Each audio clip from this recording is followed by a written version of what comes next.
Welcome to another edition of Believe in Giants. Bob Popple along with two-time Super Bowl champion Carl Banks. The regular season is here. Sunday Night Football, Giants, Cowboys. Doesn't get much better than this. And Carl, we are looking forward to a fun season. We'll have some guests on the show during the course of the year. Looking forward to our guys coming over from the other side of the pond. Yep. Podcast guys from over there. They're going to be coming for the Patriots game. So we got a lot of fun. And it's exciting, with the season coming. It looks like the Giants, as of this recording, are relatively healthy going into this first game of the season. But I know you're excited about what this team could look like on the offensive side of the ball. Yeah, Bob, before we do that, let's just kind of embrace some of the really cool content creators on our timelines that really keep the fans engaged. Most of it is really good. Some of it is, bit controversial, but it's engaging. And, some of the people that come to mind, and I want to shout y'all out because it's the beginning of the season. And I know these guys, they get ramped up and they really engage fans. And I drop by their timeline sometimes, but like Breaking Tackle Giants, Dan Schneier, Jay Lambert, Bob Sagendorf, and the incomparable Charlie Vacchiano. Like, he's the one who will stir it up and then he'll just leave the floor to everybody else. If you ever went to one of his pages, he goes on a rant and then he just leaves the floor open. And, Chuck does Chuck. I love you, Chuck. You're good. You're fun. He drives everybody crazy. But by the time his spaces settle in, it's some really good dialogue and some really good stuff going on. So I just wanted to shout some of those guys. And I know I'm missing some guys. Justin, he's another good one. Justin Plenick, I think is his name. And then, can't forget our guy, and Giants Insider. He's the Biz. The Biz is a cut above, but like, these are guys that when you talk about a team's fan engagement, these guys get fired up for their team. They're pretty stable people, and kind of sober. They have their opinions, they have their takes, but they're sober, right? They're not crazy. And I say that as a segue into what some people might think is crazy about what I'm about to say about this Giants offense, but I want you guys to sit and think about it, ponder. Listen, before you get to that, crazy is us getting yelled at on Twitter already by some of our followers about they better not run Saquon on the first play of the game. Yeah, I saw that. Yeah, I was like, are you kidding me? Yeah, saw that. They're going to run whatever they think is could be a successful first works. play. Exactly. Because if Jones drops back, gets sacked by DeMarcus Lawrence and fumbles on the first play, that same person will scream, I can't believe they did that on the first play. They didn't run Barkley. They should have given it to Barkley to set the tone.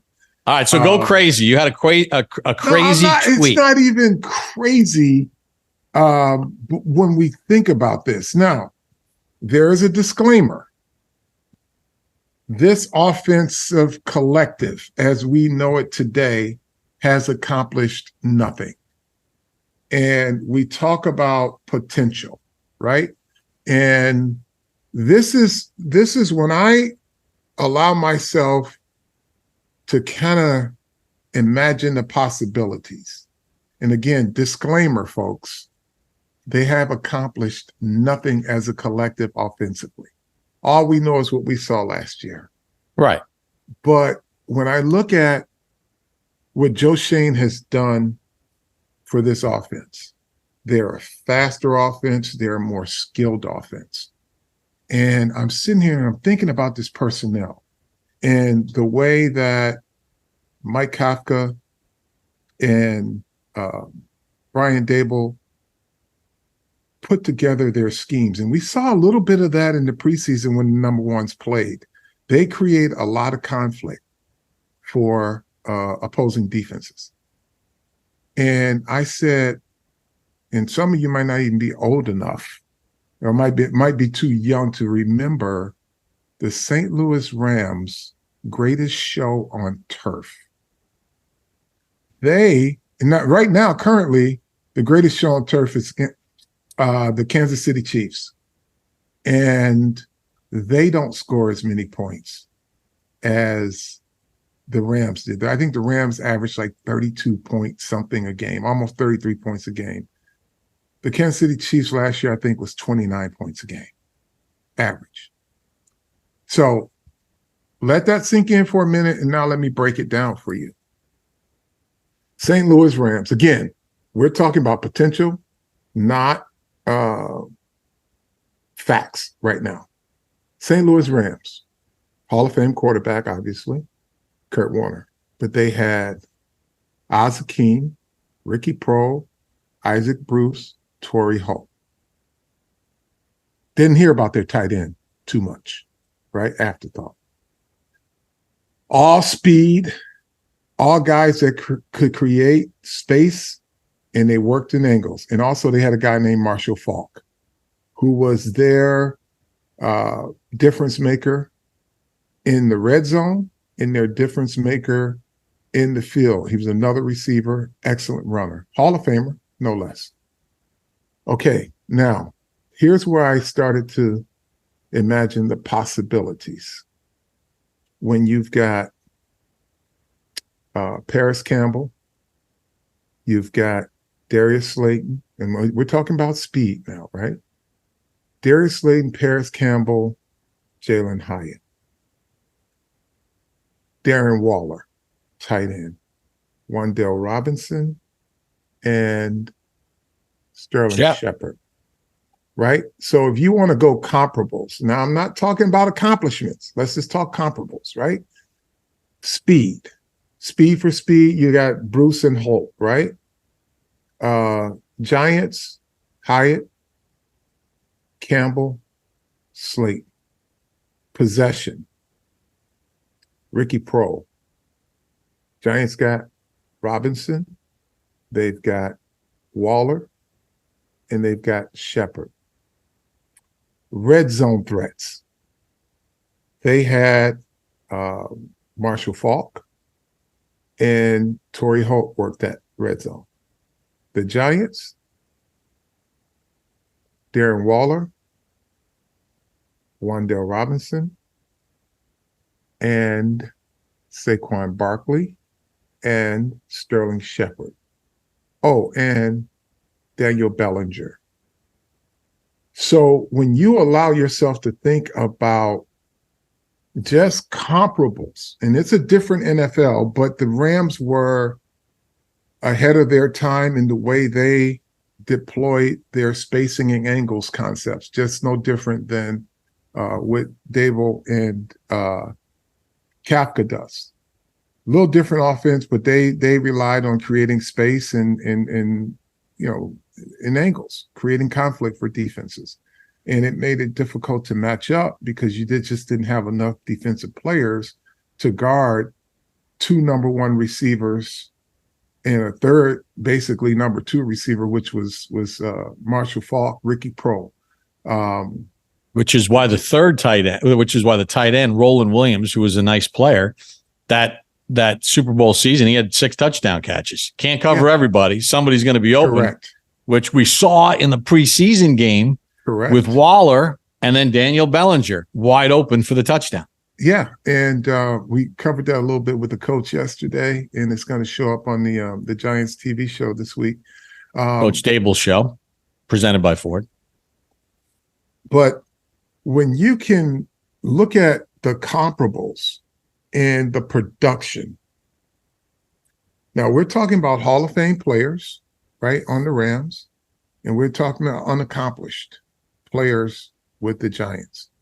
Good decision-making by the quarterback is important when you have these types of players on your roster because he's going to have options and he's just got to make good decisions. Some of those decisions will be predetermined. Others, he's going to have to do it as the play progresses. And oh, by the way, the one thing that the Giants have that the Rams didn't is a quarterback who can also make plays with his feet. Run. So this gives you so many dimensions of being in a very explosive offense. Now, the Rams had Orlando Pace, right? I don't think we're putting anybody in his category yet. But Orlando Pace wasn't Orlando Pace until he was Orlando Pace, right? So Andrew Thomas is what's counted on to be that type of guy. I just get excited looking at just the schematics of this offense and the conflict that they can create with the personnel that's on this roster. There are teams with some really good, like Philadelphia, who's the gold standard in the NFC, in the entire conference. They've got a beast at a wide receiver and another burner, right? And then they deploy other players. You know, they're running back by committee. They let a very productive guy go because they didn't need him anymore, right? And they play great defense. The Niners with McCaffrey, who can line up as a receiver and be a receiver or be a back. Mm-hmm. And then Deebo Samuel, who can be a receiver or line up in the backfield as a pure running back. And then the speed of Ayuk and then Kittle. Yeah. But when you talk about just pure, unadulterated speed from your skill positions, the Giants have got it. Now, again, they've accomplished nothing. But if you allow yourself to imagine what the possibilities are or could be, it's exciting to think about. It really is. And you know, I think they were averaging just under 20 points last year. I suspect that number will increase appreciably just because, to your point, you can't cover everybody. And the Giants can run the football with Saquon Barkley. They can pass the ball with Barkley. So just the multiple threats that they have from just the quarterback and the running back alone, and then the guys on the outside and just the way they scheme it up. I think it's going to be an exciting year. And obviously health plays a part in that, but I'm excited about that. Yeah, I mean, listen, this team is much improved over last year, which doesn't mean that they're going to have a better result than last year for all we know, just based on schedule. But task at hand in week 1 is the Dallas Cowboys, right? Sure. So my question, Barkley's last bunch of games against Dallas has not been great. Mm-hmm. They've done a pretty good job of dealing with him. And again, the Giants have improved their offensive line. But Marcus Lawrence is healthy. Micah Parsons is healthy. And they got a good front 7. And then they have outstanding guys at the corner position. Sure. How do you think the Cowboys are going to try to attack the Giants' offense so that Daniel Jones doesn't have time to get all these speed guys going? Well, it's Micah and Lawrence. I mean, the two guys, they complement each other so well. And, you know, as good as Lawrence is, Micah Parsons has a lot of success just based on the impact of Lawrence being on the other side or on the same side as him, because one guy flushes the quarterback to the other guy, and they know how to play it to perfection. So the Giants will have to hold up on the edges. But the thing about the Dallas Cowboys defense, they put pressure across the board. They will push the pocket from the inside and they collapse it from the outside. So figuring out who's going to be one-on-one with DeMarcus Lawrence while you double Micah Parsons, that's a task. You know, and it takes one guy out, but play action pass is doable. The Giants, they got to think they're going to test the crap out of Evan Neal early in this game, well, right? Yeah, Lawrence is going to be there. He's going to line up there and he's going to say, hey, earn your keep, big fella, because I'm coming. And when you think I'm tired, I'm still going to be coming at your throat. So it's a tall task. One of the things that the Giants can do is by personnel groupings, they can take, a player or two out the box. And that could help them a little bit. They can force teams to play nickel defense with their personnel and still be able to run the football into a light box or pass it if they decide to drop a guy down. And I think the Cowboys have seen enough, just not from what the Giants did in preseason, but some of the players that are on this roster, if they looked at their film with the teams that they came from, I think they've seen enough to know that you just can't leave some of these guys unguarded, and you're going to have to give somebody some attention. So the Cowboys are an incredible team. And the reality is the Giants won one division game last year. Now, they've always played the Cowboys close. And Daniel Jones has done more with less. This offense has done more with less. Can they do more with more? I think the way the constitution of these players and how they have been able to focus on the little things when they didn't have great talent, knowing their margin for error was very slim, and they had to do a lot of the little things right when they didn't have the talent, bodes well for them when they do have talent, because that foundation is laid. That foundation was laid so that they could earn themselves a playoff spot and win a playoff game. When you have better talent and you take that same mentality into it, the attention to detail, that should result in a better record and more production. Defensively, the Giants' biggest task right now, and you're hearing from me first, is they got to hold up on the edges. They have got to set the edge, because if it's a tie, like in baseball, a tie goes to the runner. If Kayvon Thibodeau is tied up with their tight end, all they want to do is cover him, because the running back they got, he's a rocket, right? He gets through there and he accelerates. So he's fast, and all they got to do is cover you up, and he's around the corner. And that's the fastest way to attack a defense, is on the edges. And I don't think they want to run inside, and don't think they're going to have a lot of success running inside against the Giants front. But they will test you outside, and they'll scheme it so that they could get their back. And and Deuce is another guy who's, he's a little water bug. So you've got to pay attention to him. But the thing is, you've got to get separation on the edge, and you got to set a clear edge, because, Pollard, he can run inside and outside, but, his most successful stuff is when he hits that corner and hits down that sideline. So I hope to have a conversation with Kayvon Thibodeau, and there are other edge guys too, Jihad Ward and those guys, just understand, like, setting the edge in a game like this is not just being there.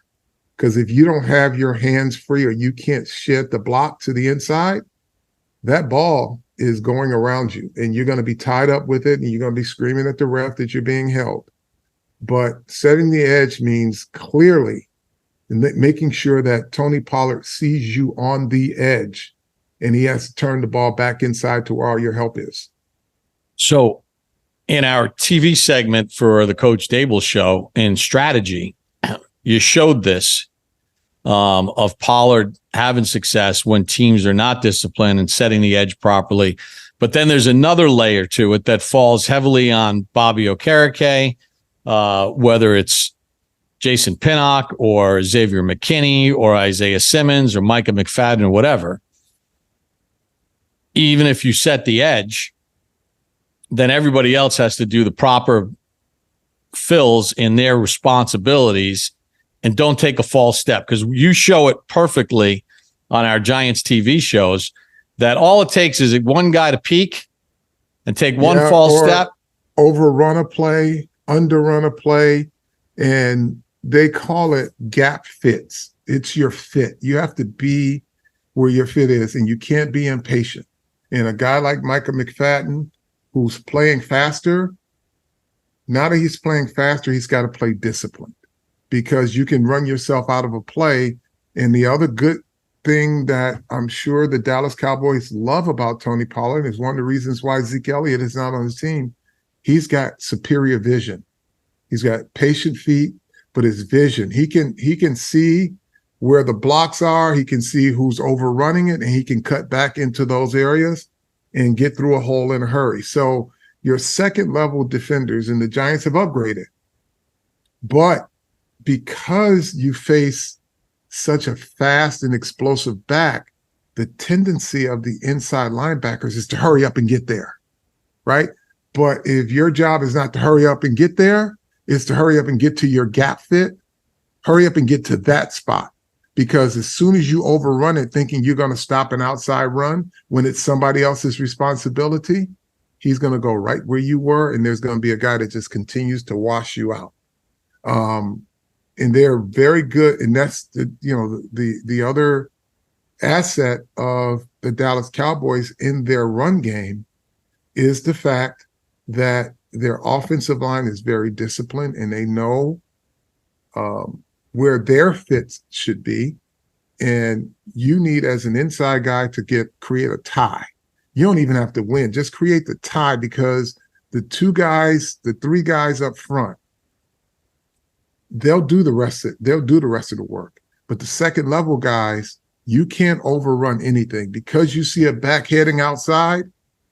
Be in a hurry to get to your run fit. Don't be in a hurry to get outside to try to make that play. That's somebody else's responsibility. And when you see that Kayvon Thibodeau or Jihad Ward, or whoever the other edge is going to be, when you see that they got that ball turned inside, that's going to come right to your fit. And if you're in a hurry to get to your run fit, that ball's going to come right to you, and you just got to make the tackle. But if you over pursue it, or if you under pursue it, you're getting washed out or walled out, one or the other. Now, and then, as a result of that, they got a quarterback who's an excellent play action pass guy. When they get the run game going, that's when your defensive backs start to peak a little bit, and they go over the top to CeeDee Lamb, and they do a really good job of play action pass. Yeah, and look, Gallup has been banged up, but in the past, but he's an explosive player. We know how good CeeDee Lamb is, whether they line him up in the slot or out wide. And then they added Brandon. Yeah, and they added Brandon Cooks. Yeah, who all the guy does is get 1,000 yards every year. He's been on 1 million teams, but he's always wanted somewhere, and he's a significant upgrade to what they had in the past. So these rookie corners are going to get tested. Yep, tested. They are. So this really comes down to on both sides of the ball, and it sounds cliche, but it's up front. You got to win the battles up front, because if you don't, and you have to commit more people to the box, it's not in your favor. And you can find yourself in a shootout, and you don't want to play the game on the Dallas Cowboys terms, especially the way they turn their pass rush loose. Yeah, I mean, in both meetings last year, Cooper Rush was the quarterback the first time they met on Monday night at MetLife Stadium. The Giants were right in the game. Cowboys made some plays late. The Giants' inability to stop the run late proved to be big factors. And then on Thanksgiving, as undermanned as the Giants were, I saw something on Twitter where, it was like 11 guys that either didn't play or weren't on the Giants last year when they played that game.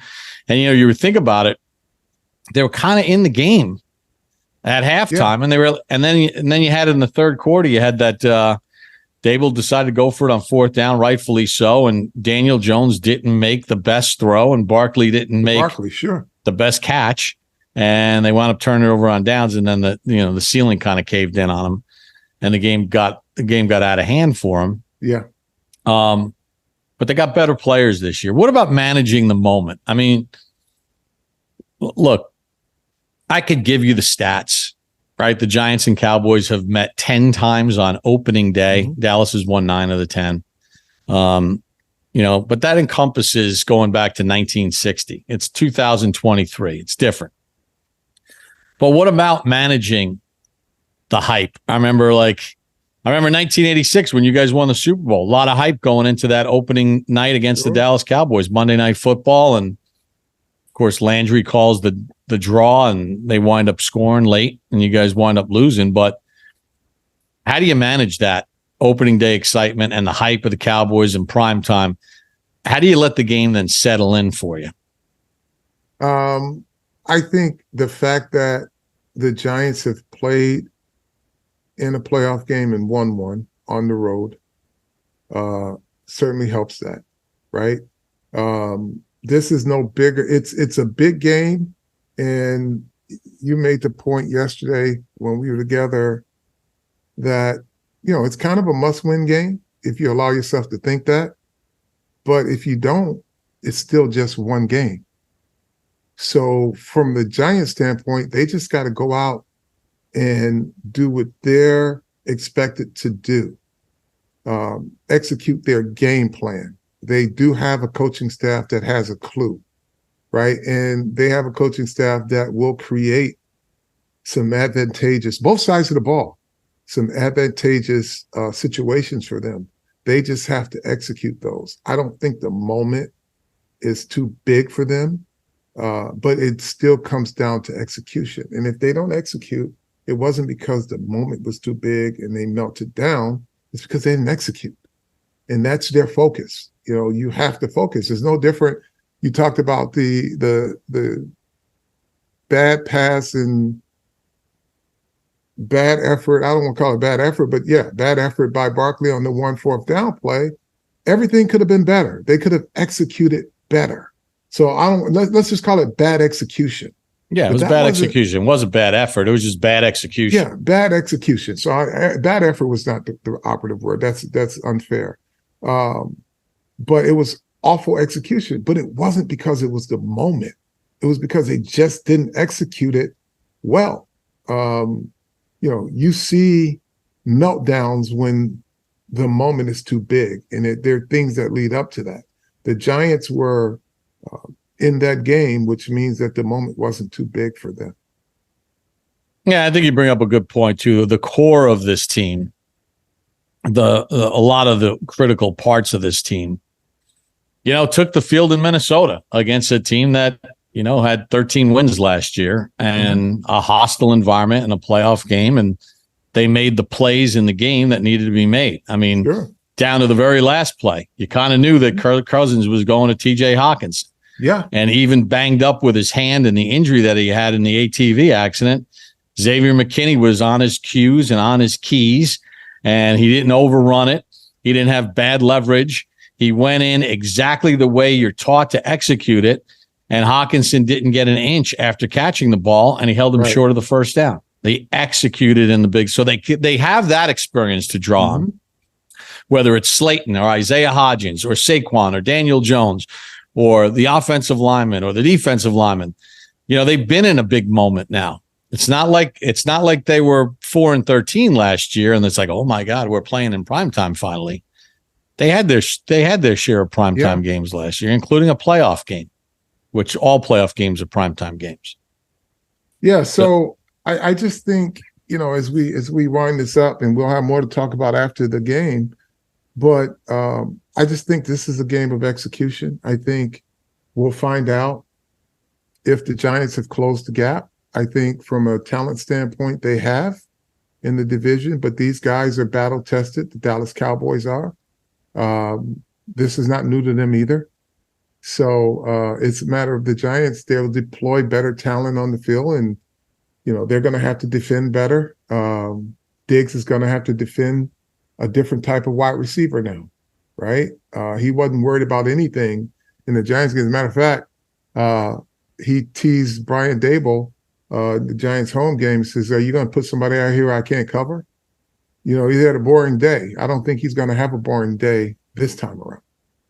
So, one other thing, if you're going to the game, obviously, you know, on the eve of 9/11, there'll be a lot of tributes. mm-hmm. But there's also going to be something really cool at the 2-minute warning of the first half. I don't want to give it away right now, but I don't know if it's ever happened. But there's going to be 3 people as part of a charitable endeavor, a charity that they're all promoting together. Mm-hmm. I think this is the first time that all 3 of them are going to be on the field at the same time. Oh, that's going to be awesome. Looking forward to that. I don't even know what it is, but it sounds cool. I don't know if I should be telling everybody what it is. Wait. No, you'll check if you're at the game. With the 2-minute warning, the Giants in this initiative to raise money for a foundation are going to have 3 former players on the field that I'm not sure has ever been on the field together. I'm not sure if all 3 of them have been on the field at the same time. This is going to be fun. And then if you're not at the game, I'm sure the Giants' social media, which they're doing a fantastic job will make sure that you get every angle of that. Yeah, there might have been for one of the anniversary team celebrations, but I know one guy definitely was not in. Well, I don't want to give it away. Leave it there. I'm not sure, but it's going to be a cool thing. I'm actually looking forward to seeing it. So it'll be a lot of fun. So fired up for the season, fired up for you, the fans. Fired up for the people that are going to the game. We'll be watching the game. We'll be listening to the game. If you want to listen and watch, depending on how you do it, people always ask, how do you sync it up? It really depends on, first of all, what platform you're watching the game on, and then what's your platform on listen. So like if you're listening on Sirius or whatever, where you have the ability to pause your TV and pause your radio, a lot of times the radio is like 10 seconds behind. Mm-hmm. So what you can do is on kickoff, you hit pause on your TV just as Lawrence Tynes or the Cowboys kicker is about to kick the football off, and the radio is playing. And as soon as you hear me say, as an example, and Tynes approaches the ball and we are underway, then you would hit play on your TV, and now you've synced your radio and TV. If the radio is behind TV, which it tends to be by about 7 or 8 seconds. Well, you got Graham Gano. Lawrence Tynes is watching with us. Oh, yeah, Graham Gano. Oh, you know what? I was thinking that. Oh, by the way, Lawrence Tynes is not one of the guys that's going to be on the field that I'm talking about. I was thinking in the past. Yeah, when Gano gets to or if it's inverted somehow and where radio's actually ahead, if you can hit pause on your radio, then you would sync it up on the opening kickoff, and now you could be synced. So that's how you do it, depending on how you watch and listen, and do you have the ability to pause both of the broadcasts. So how do we like to end it? Tell a friend to imagine the possibilities. And believe in Giants.